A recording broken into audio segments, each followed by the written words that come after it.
लग्न करून सुजाता सासरच्या घरी आली होती. घरची परिस्थिती गरीब असल्यामुळे 12वी झाल्यानंतर तिच्या वडिलांनी तिचे लग्न करून दिले.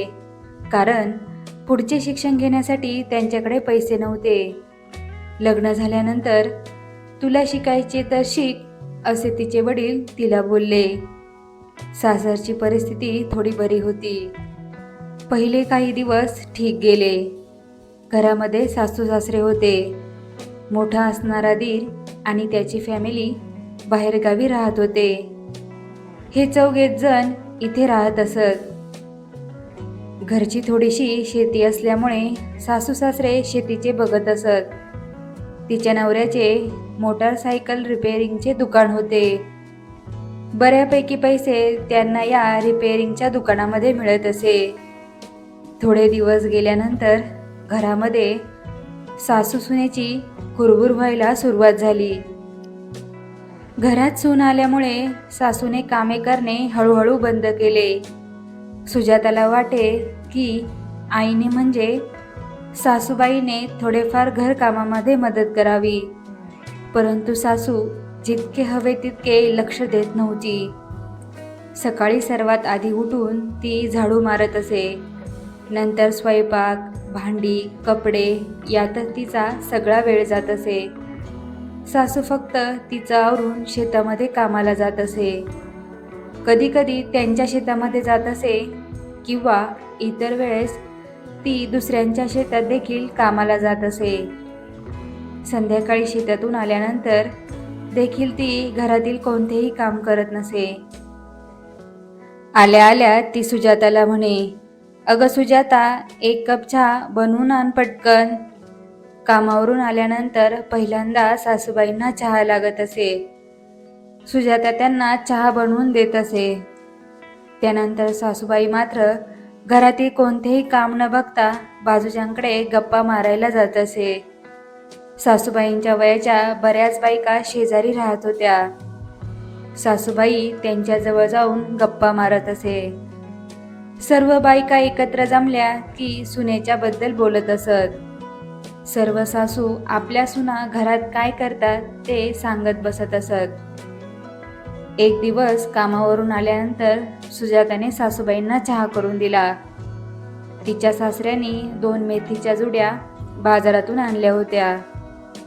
सुजाता तिच्या सासूला म्हणाली, "आई, तुम्ही मला ही मेथीची भाजी निवडून देता का?" तिची सासू म्हणाली, "अगं, रात्र व्हायला आली आहे, त्यामुळे मला आता जरा दिसत नाही. तूच निवडून घे. मला जरा बाजूला हळदी कुंकवाला बोलावलं आहे." तिची सासू असेच काही ना काही कारण देऊन कामातून पळ काढत असे आणि सुजाताने जेवण केलं किंवा इतर काही कामं केली की त्यात दोष काढत असे. कधीकधी सुजाताला हे सहन होत नसे. मग ती नवऱ्याला या सगळ्या गोष्टी सांगत असे, परंतु नवरा देखील आईच्या विरुद्ध काही देखील बोलत नसे. एक दिवस सुजाताने पावभाजी बनवली होती. या घरामध्ये आल्यानंतर तिने पहिल्यांदाच पावभाजी बनवली होती, परंतु तिला माहीत नव्हते की तिच्या सासू सासऱ्यांना ही पावभाजी आवडत नाही. सर्वजण जेवायला बसले आणि तिने सर्वांना पावभाजी वाढली. पावभाजी बघून तिची सासू म्हणाली, "अगं सुजाता, हे काय केलंस तू?" सुजाता म्हणाली, "आई, आज मी पावभाजी बनवली आहे." तिची सासू तिला म्हणाली, "अगं, ही पावभाजी आम्हा दोघांना आवडत नाही. तू पटकन आमच्यासाठी साधा खिचडी भात बनव. तुम्हा दोघांना नवरा बायकोला आवडत असेल तर तुम्ही ही पावभाजी खा."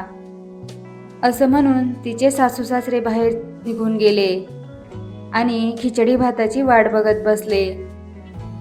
सुजाताला खूप वाईट वाटले. आपण एवढ्या मेहनतीने पावभाजी बनवली, पण ती कोणालाच आवडली नाही. तिच्या नवऱ्याने मात्र तिला म्हणाला, "अगं, तू पटकन खिचडी भात बनव, मग आपण पावभाजी खाऊया." सुजाताने खिचडी भात कुकरला लावला आणि मग तिने आणि तिच्या नवऱ्याने पावभाजी खाल्ली. असेच काही दिवस गेल्यानंतर सुजाताला गोड बातमी मिळाली. तिने ही बातमी सासूबाईंना सांगितली. थोडे दिवस सासूबाईंनी कौतुक केले, परंतु 9चे 9 दिवस झाल्यानंतर पुन्हा सर्व जबाबदारी सुजातावरच येऊन पडली. सासूबाईंनी त्यांचे वागणे काही सुधारले नाही. या अशा परिस्थितीत देखील सुजाता घरातील सर्व कामे करत असे आणि उलट सासूबाई तिलाच बडबड करत असत. 9 महिने सरून गेले होते. डिलिव्हरीला काही दिवस शिल्लक होते. एक दिवस सासूबाई तिला म्हणाली, तू इडली आणि चटणी कर आणि आज डाळ तांदूळ भिजत घाल. तिने पीठ तयार केले. सुजाता सकाळी उठली. सकाळपासूनच तिला बरं वाटत नव्हतं. पोटामध्ये थोडं थोडं दुखायला सुरुवात झाली होती. तिने पीठ तयार करून ठेवलं होतं. सकाळी ती उठली. सर्व घर तिने झाडले. स्वतः अंघोळ करून तयार झाली. मग तिने इडली करायला सुरुवात केली. तिचे सर्व आवरून झाल्यानंतर सासूबाई किचनमध्ये आल्या आणि तिला म्हणाल्या, काय ग सुजाता, झाली का नाही इडली आणि चटणी? सुजाता म्हणाली, हो आई, इडलीचा कुकर लावला आहे आणि आता चटणी करत आहे.